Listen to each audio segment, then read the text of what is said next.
Bonjour à tous, j'espère que vous allez bien. On se retrouve aujourd'hui pour la première des vidéos d'une série que j'ai prévu de faire au sujet d'un outil que j'utilise beaucoup dans mes accompagnements et en séance. Je pense que je vais même commencer d'ailleurs par comment est-ce que j'ai rencontré cet outil-là. Et en vérité, il faudrait bien plus qu'une vidéo pour en parler. Donc ce que je vais faire, je pense, c'est que ça va faire une petite série de je sais pas, 2 ou 3 vidéos.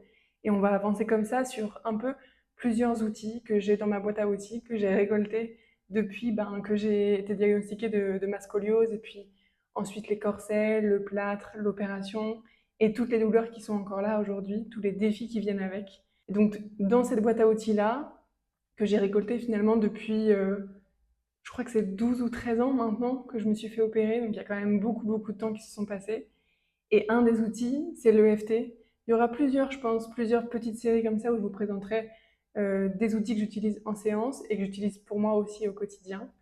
Je pense à Psyché, je pense à plein de choses différentes. On verra comment je vois les choses au moment venu, mais en tout cas, je voulais absolument commencer par l'EFT parce que je crois que ça a été un des outils un peu fondateurs pour moi de me dire ah mais en fait je peux me placer différemment par rapport à ce sur quoi, à ce que je suis en train de vivre, ce que j'ai vécu, les douleurs que je peux avoir, mon quotidien, etc.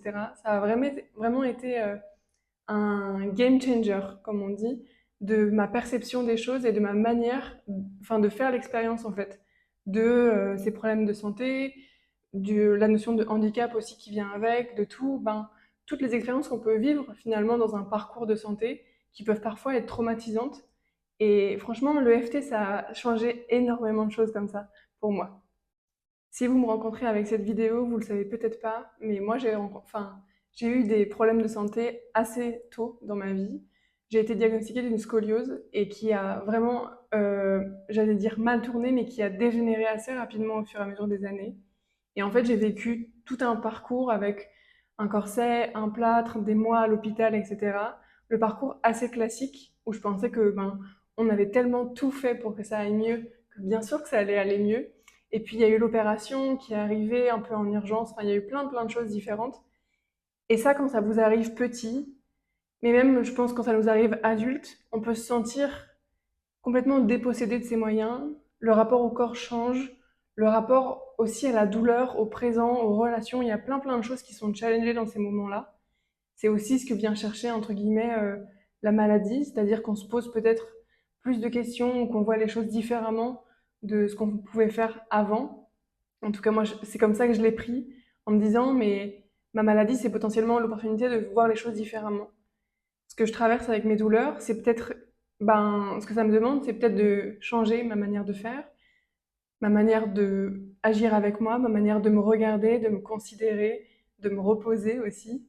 Donc voilà, en tout cas, moi, ça m'est arrivé assez jeune.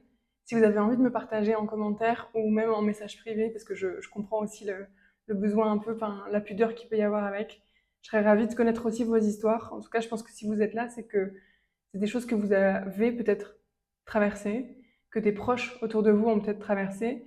Et c'est important aussi de dire qu'il y a des choses qui existent, il y a des outils qui peuvent aider, autant la personne qui traverse l'épreuve de santé, et puis les proches aussi. Et ça, le FT, c'est magique parce que ça convient à tout le monde. Moi, j'utilise autant avec les adultes, avec les parents, par exemple, qu'avec les enfants. Et quand je dis enfant, je parle vraiment de la personne, par exemple, enfin, de l'enfant qui vit une scoliose, par exemple, admettons.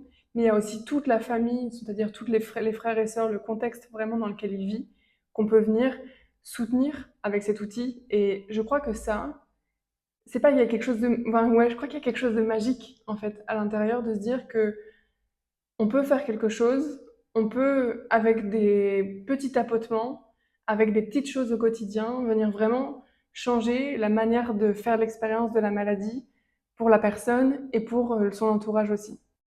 Alors, comment est-ce que j'ai rencontré moi le FT? C'était il y a, je pense, bien plus que 10 ans.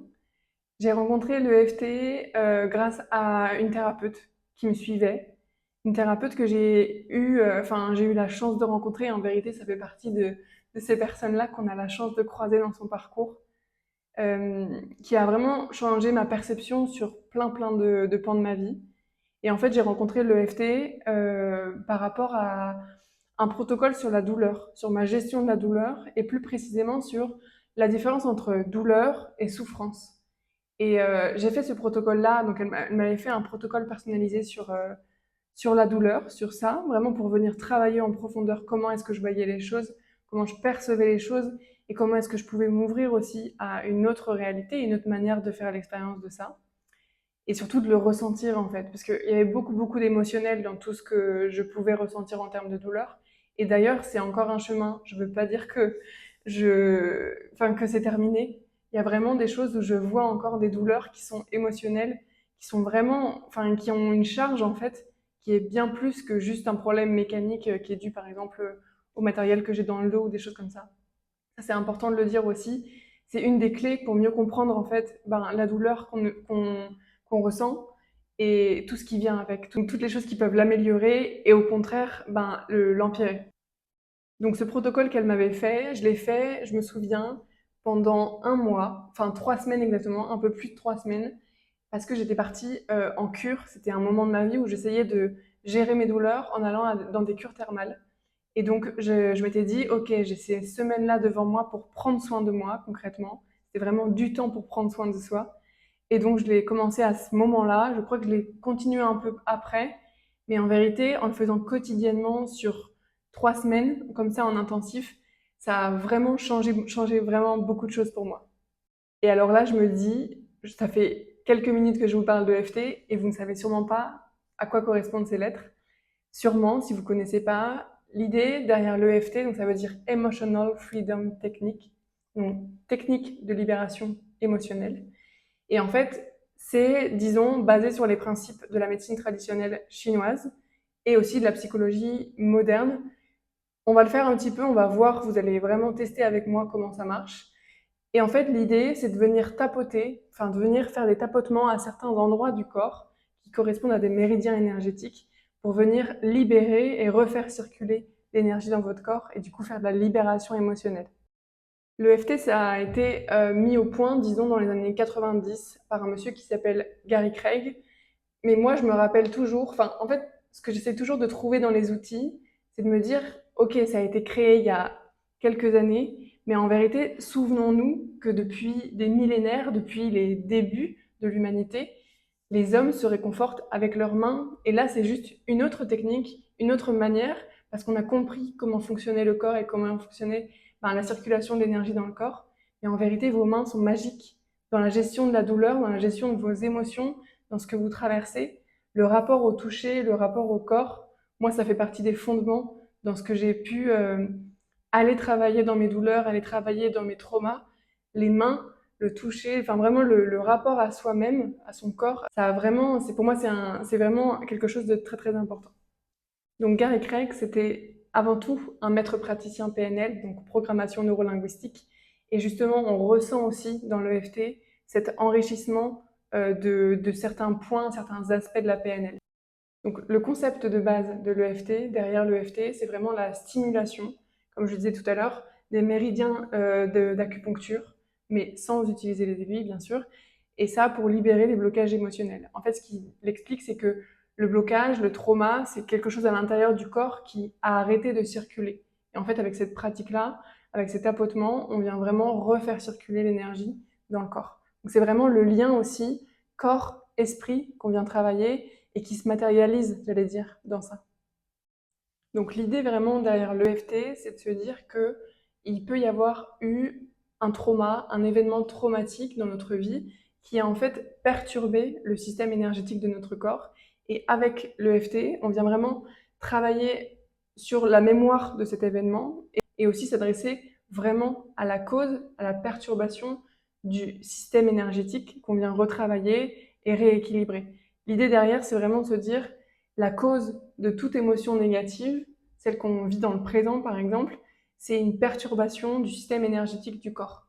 Et donc, en venant travailler sur l'énergie et la circulation énergétique, bien sûr qu'on vient travailler sur comment est-ce que cet événement-là, qui a pu être traumatique par exemple, vient encore une fois, dans le présent, avoir un impact. Je sais que moi, à l'époque, quand on m'a parlé d'énergétique, d'énergie, c'était quelque chose qui était assez loin de moi. Je crois que j'en avais jamais vraiment entendu parler. C'était pas facile pour moi d'accès et de compréhension, mais je crois que ce qui m'a beaucoup aidé à comprendre en quoi ça pouvait m'aider, déjà en plus de l'expérimenter, c'est vraiment de comprendre que notre corps, c'est comme un circuit électrique. Donc tout notre système nerveux transporte en permanence des sensations extérieures vers le cerveau par des messages électriques. Et lorsque l'énergie circule bien et librement dans le réseau de notre corps, là, on est sur un corps qui est en bonne santé. Si, à l'inverse, par exemple, il y a pu y avoir certains événements qui ont été traumatiques, qui nous ont bousculés, et par trauma, j'entends vraiment le trop, en fait. Tout ce qui est trauma, c'est ce qui est trop pour notre système, que ce soit du stress, des douleurs, des tensions, etc. Et en fait, ce qu'on montre là, c'est qu'il y a une circulation qui ne se fait pas, qui n'est pas fluide. Il y a quelque chose qui est bloqué autour des méridiens, et c'est ce qui explique aussi le déséquilibre et les émotions qu'on peut vivre avec. Et donc la méthode de l'EFT, c'est vraiment une méthode, disons, qui va fonctionner. Il y a des méthodes qui sont liées aux méridiens et qui peuvent être un peu plus difficiles d'accès. Là, je trouve que l'EFT, ça permet vraiment, même à des enfants très jeunes, de pouvoir accéder à cette libération émotionnelle. On utilise, vous allez voir, des séquences de tapping sur des endroits bien particuliers, on va les repasser ensemble tout à l'heure. Et puis l'expression claire de sensations, d'émotions à libérer, qu'on a envie de libérer. Donc en fait, on passe autant par la parole que par le tapping, et c'est comme ça qu'on va vraiment avoir un processus de libération. En tout cas, moi, ce que j'aime énormément avec l'EFT et comment est-ce que je le transmets, c'est vraiment un outil pour s'autonomiser. C'est accessible à beaucoup, beaucoup de gens. Je veux dire, en termes de gamme d'âge, vraiment, même, je vous disais, les enfants peuvent l'utiliser très simplement, accompagnés du parent, par exemple, mais et même de manière assez autonome, finalement, au bout de quelques séances, on va voir que l'enfant, du coup, prend ça comme automatisme et sait un peu ce qui pourra être libéré et comment est-ce qu'il peut le faire quand il en a besoin, quand il y a un stress, quand il y a un événement, quand il y a une peur qui survient. Il y a ces endroits-là, il y a ces outils-là que l'on peut utiliser et qui sont juste, c'est juste incroyable de voir les enfants s'autonomiser sur des choses comme ça et pouvoir gérer eux-mêmes les émotions qui les traversent. Et ça, c'est super. Franchement, ça fait partie des plus belles choses qu'on peut vivre dans les accompagnements. Donc on va passer maintenant à juste regarder un petit peu les bases des tapotements, les techniques.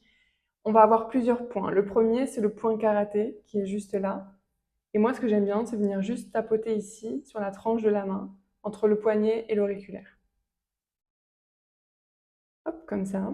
On va avoir le sommet du crâne. Donc là, on est vraiment juste, un peu comme si on vous tirait un fil comme ça. Vous êtes juste là. Moi, je viens toujours avec, entre guillemets, plusieurs doigts comme ça, que j'aligne et je viens tapoter. Donc c'est vraiment au centre de la tête. Ensuite, on a le début du sourcil, donc c'est vraiment juste ici. Pareil, je viens avec mes doigts comme ça. Là où commence le sourcil finalement, juste près du nez. Vous avez aussi le côté des yeux. Donc voilà. Ensuite, sous l'œil, donc vraiment, vous voyez sur l'os, en fait, à l'extérieur du coin de l'œil.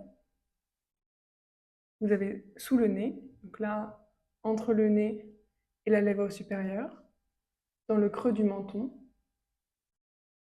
Vous avez aussi sur la clavicule, donc là vous voyez au niveau des os qu'on a ici, juste ici, donc vous tapotez au même endroit, je ne vais pas trop le faire avec le micro, mais vous voyez sur les deux côtés. Et sous les bras, donc vraiment, vous voyez environ 10 cm sous les aisselles, chacun des côtés. Donc avec ces points-là, on va venir en fait faire des rondes plusieurs fois. Il arrive d'ailleurs qu'on puisse en faire seulement une, c'est-à-dire que c'est une pratique aussi qui s'adapte au moment où on en a besoin, donc qui peut être très courte et qui peut se rallonger si on a besoin. On vient vraiment travailler en douceur et un peu comme en processus, enfin vraiment en escalier de OK, je note par exemple ma douleur de 0 à 10, je vois comment je la travaille avec une série de tapping.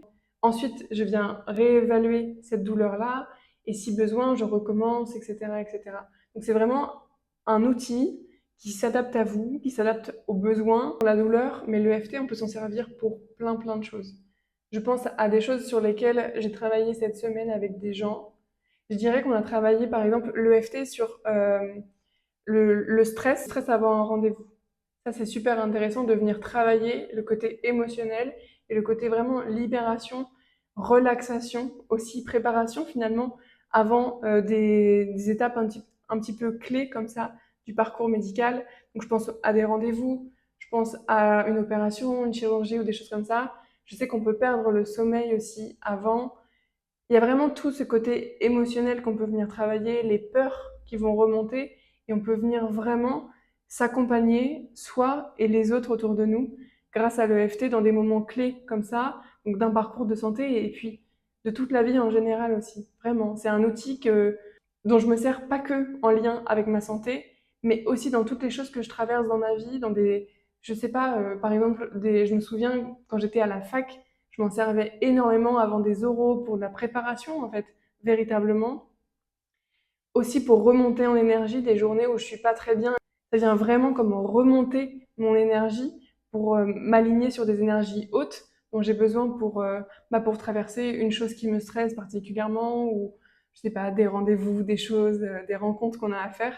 Donc vraiment, c'est un outil que j'utilise autant quand j'ai une douleur ou j'ai quelque chose qui m'embête et que je veux venir vraiment libérer, mais aussi c'est un outil qui me relève quand j'ai besoin, quand je suis plutôt dans une phase où je me sens pas très bien, où c'est une journée de moins bien, ça vient vraiment m'aider de refaire un tapping. J'ai aussi des tappings ouais, au quotidien pour élever les énergies.